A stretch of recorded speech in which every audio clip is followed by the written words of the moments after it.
गुरु के नाते ईश्वर से प्रार्थना करते हैं कि हे बालाजी, हम आपकी सेवा में ये ठीक हो जाए। रायपुर में ललकार रहे हैं, वेलकम टू यू रायपुर दरबार। 20 और 21 तारीख माई के लाल हो तो।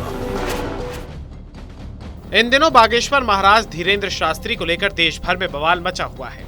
ये विवाद धीरेन्द्र शास्त्री के जवाब देने के बाद भी थमता हुआ नजर नहीं आ रहा है। अब इस विवाद में शंकराचार्य स्वामी अविमुक्तेश्वरानंद भी कूद पड़े हैं। उन्होंने धीरेन्द्र शास्त्री को खुली चुनौती दी है। मीडिया से बातचीत के दौरान उन्होंने कहा कि वो जोशीमठ आएं और यहाँ पर धंसती हुई जमीन और दरकते हुए मकानों को रोक कर दिखाएं। यदि वो ऐसा कर पाते हैं तो वो भी उनके चमत्कार पर विश्वास कर लेंगे। यदि ऐसा नहीं है तो वो इसे छलावा कह सकते हैं। दरअसल बिलासपुर में एक धर्म सभा का आयोजन किया गया था, जिसमें शंकराचार्य स्वामी अविमुक्तेश्वरानंद शामिल हुए थे। इस दौरान जब मीडिया ने उनसे बातचीत की तो उन्होंने पंडित धीरेन्द्र शास्त्री को चैलेंज दे डाला और कहा, आपके पास अलौकिक शक्तियां हैं तो धर्मांतरण रोकिए, घरों के झगड़ों को सुलझाएं, लोगों में सुमति लाएं। उन्होंने कहा, यदि वो अपने चमत्कार से आत्महत्या रोक दे और समाज में शांति स्थापित करे तो हम चमत्कार मानेंगे। कि ये जो धर्मांतरण हो रहा है, धर्मांतरण चाहे वो छत्तीसगढ़ में हो चाहे कहीं हो, धर्मांतरण धार्मिक कारण से नहीं हो रहा है। जो धर्मांतरण कराने वाले लोग हैं वो भी इसके लिए नहीं करा रहे हैं कि लोग धार्मिक रूप से ऊंचे उठ जाएं। उनका भी उद्देश्य राजनीतिक है। वो पूरे विश्व में अपना राज्य स्थापित करने के लिए अपनी संख्या बढ़ा रहे हैं, क्योंकि आजकल संख्या का महत्व हो गया है राजनीति में। जो धर्मांतरण का विरोध हो रहा है वो भी धार्मिक कारणों से नहीं हो रहा है, वो भी राजनीतिक कारणों से हो रहा है कि हम जब धर्मांतरण का विरोध करेंगे तो कुछ लोगों को ये बात अच्छी लगेगी तो कुछ लोग हमारे वोटर बढ़ जाएंगे। तो जो धर्मांतरण हो रहा है वो धार्मिक कारण से तो हो ही नहीं रहा है।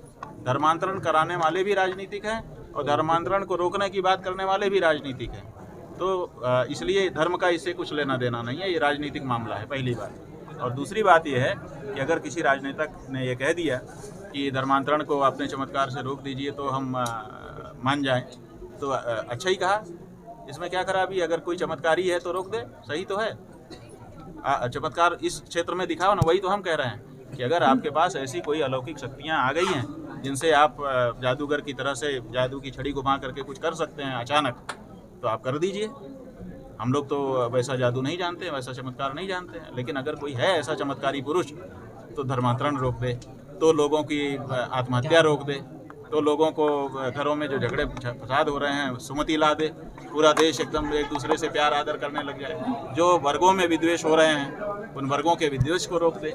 ऐसा कुछ जनता और राष्ट्र के लिए उपयोगी चमत्कार करके कोई दिखाए तो हम उसको चमत्कारी पुरुष कह सकते हैं। ये अगर किसी ने कहा तो ठीक ही कहा कि ये करके दिखाओ तो हम माने, तो उसमें क्या करें। स्वामी जी एक सवाल, इसके अलावा शंकराचार्य स्वामी अविमुक्तेश्वरानंद ने धर्मांतरण के मुद्दे पर भी टिप्पणी की और कहा कि कहीं भी धर्मांतरण धार्मिक रूप से नहीं हो रहा है, बल्कि ये विशुद्ध रूप से राजनीतिक कारणों की वजह से हो रहा है। इससे राजनीतिक दलों को लगता है कि उनका वोट बढ़ जाएगा। इस तरह की गतिविधियों का धर्म से कोई लेना देना नहीं है।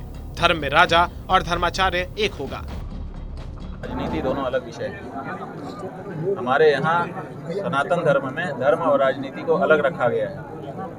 ये दूसरे धर्म हैं जिनमें धर्माचार्य और राजा जी दोनों एक होता है। जैसे मुस्लिम धर्म है, इस्लाम में खलीफा पद्धति है, वहाँ पर जो राजा होगा वही धर्माचार्य भी होगा। जैसे ईसाईयत है, वो जो पोप है इस समय उनका सबसे बड़ा धर्मगुरु, वो अपने यहाँ का राष्ट्रपति भी है, वेटिकन सिटी का, माने वो राष्ट्राध्यक्ष भी है और धर्माचार्य भी है। तो ये ईसाईयत में है कि धर्माचार्य और राजा राष्ट्रपति एक होगा। बहरहाल बागेश्वर धाम सरकार के दरबार को लेकर दो गुट बनते हुए नजर आ रहे हैं। एक ओर जहां बड़ी संख्या में उनके समर्थक हैं, तो वहीं दूसरी ओर उनसे चुनौती देने वालों की संख्या भी बढ़ती जा रही है। अब देखना होगा कि ये मामला कब तक शांत होगा।